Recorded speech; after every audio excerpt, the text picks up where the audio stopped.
بسم اللہ الرحمن الرحیم۔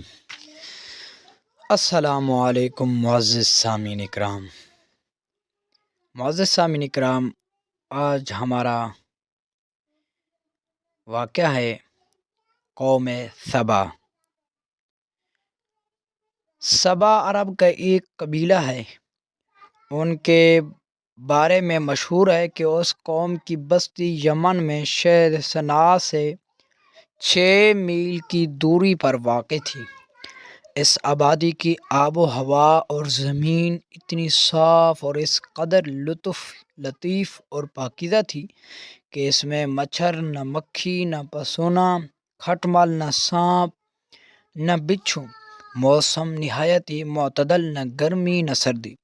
یہاں کے باغات میں کثیر پھل آتے تھے کہ جب کوئی شخص سر پر ٹوکری لیے گزرتا تو بغیر ہاتھ لگائے قسم قسم کے پھلوں سے اس کا ٹوکرا بھر جاتا تھا۔ غرض یہ قوم بڑی فارغ البالی اور خوشحالی میں امن و سکون اور آرام و چین سے زندگی بسر کرتی تھی، مگر نعمتوں کی کثرت اور خوشحالی سے اس قوم کو سرکش بنا دیا تھا۔ اللہ تعالیٰ نے اس قوم کی ہدایت کے لیے یکے بعد دیگر سے 13 نبیوں کو بھیجا، جو اس قوم کو خدا کی نعمتیں یاد دلا دلا کر عذاب الہی سے ڈراتے رہے، مگر ان سرکشوں نے خدا کی مقدس نبیوں کو جھٹلا دیا، اور اس قوم کا سردار جس کا نام حماد تھا، وہ اتنا متکبر اور سرکش آدمی تھا، جب اس کا لڑکا مر گیا تو اس نے آسمان کی طرف تھونکا اور اپنے کفر کا اعلان کر دیا، اور اعلانیہ لوگوں کو کفر کی دعوت دینے لگا، اور جو کفر کرنے سے انکار کرتا اس کو قتل کر دیتا تھا۔ اور خدا عز و جل سے کہہ دیجئے کہ وہ اپنی نعمتوں کو ہم سے چھین لے۔ یہ حماد نے جب کہا۔ جب حماد اور اس کی قوم میں طغیان اور عصیان بہت زیادہ بڑھ گیا تو اللہ تعالیٰ نے اس قوم پر سیلاب کا عذاب بھیجا، جس سے اس لوگوں کے باغات اور اموال اور مکانات سب غرق ہو کر فنا ہو گئے، اور پوری بستی ریت کے دوں میں دفن ہو گئی، اور اس طرح یہ قوم تباہ و برباد ہو گئی۔ ان کی بربادی ملک عرب میں ضرب المثل بن گئی۔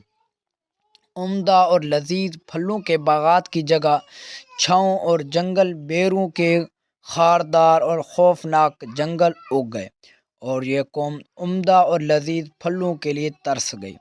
قوم سبا کی بستی کے کنارے پہاڑوں کے دامن میں باندھ باندھ کر ملکہ بلقیس نے 3 بڑے بڑے تالاب نیچے اور اوپر بنا دیے تھے۔ ایک چوہے نے خدا عز و جل کے حکم سے باندھ کی دیوار میں سوراخ کر دیا، اور بڑھتی بڑھتی بہت بڑا شگاف بن گیا، یہاں تک کہ باندھ کی دیوار ٹوٹ گئی اور ناگہاں زوردار سیلاب آ گیا۔ بستی والے سوراخ اور شگاف سے غافل تھے اور اپنے گھروں میں چین کی بانسری بجا رہے تھے کہ اچانک سیلاب کی دھاروں نے ان کی بستی کو غرق کر ڈالا، اور ہر طرح بربادی اور ویرانی کا دورہ ہو گیا۔ اللہ تعالیٰ نے قوم سبا کی اس ہلاکت کو آفرین سیلاب کا تذکرہ فرماتے ہوئے قرآن مجید میں ارشاد فرمایا، جس کا ترجمہ: بے شک سبا کے لیے ان کی آبادی میں نشانی تھی، 2 باغ دہنے اور بائیں، اپنے رب کا رزق کھاؤ اور اس کا شکر ادا کرو۔ پاکیزہ شہر اور بخشنے والا رب۔ تو انہوں نے منہ پھیرا تو ہم نے ان پر زوردار سیلاب بھیجا، اور ان کے باغوں کے عوض 2 باغ انہیں بدل دیے، جن میں بد مزہ میوہ اور چھاؤں اور کچھ تھوڑی سی بیریاں ہم نے انہیں یہ بدلہ دے دیا، اور ان کی ناشکری کی سزا، اور ہم اسے سزا دیتے ہیں جو اللہ تعالیٰ کی نعمتوں کا شکر ادا نہیں کرتے۔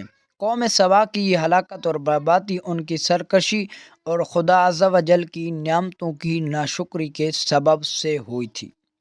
نیکی کا اثر آبادی، خوشحالی، اور بربادی کا اثر بربادی۔ مولانا روم فرماتے ہیں کہ شکایت سے نیکی کا اثر آبادی، خوشحالی اور بدی کا اثر بربادی ہے۔ ہمیشہ ہر حال میں رب کا شکر ادا کرتے رہنا چاہیے۔ اللہ تعالیٰ نے رزق کہیں سے نہ کہیں سے بھیج ضرور دینا ہے کہ شام کے وقت انسان سب پیٹ بھر کر سوتے ہیں، چاہے وہ جس طرح زندگی بسر کر رہا ہو۔ یہ میرے اللہ تبارک و تعالیٰ کی شان ہے۔ سلاتا بھوکا نہیں ہے، اٹھاتا بھوکا ضرور ہے، کیونکہ انسان جب صبح اٹھتا ہے تو بھوکا ہوتا ہے، لیکن سلاتا بھوکا نہیں ہے۔ آپ سب سے میری گزارش ہے کہ آپ اللہ تبارک و تعالیٰ کا ہر وقت شکریہ ادا کیا کریں، اور ہمارے حق اسلامک معلومات چینل کو بھی سبسکرائب کریں دیں، اور اس طرح کی اسلامی ویڈیو دیکھنے کے لیے انشاءاللہ اگلی ویڈیو میں ملیں گے۔ تب تک اللہ حافظ۔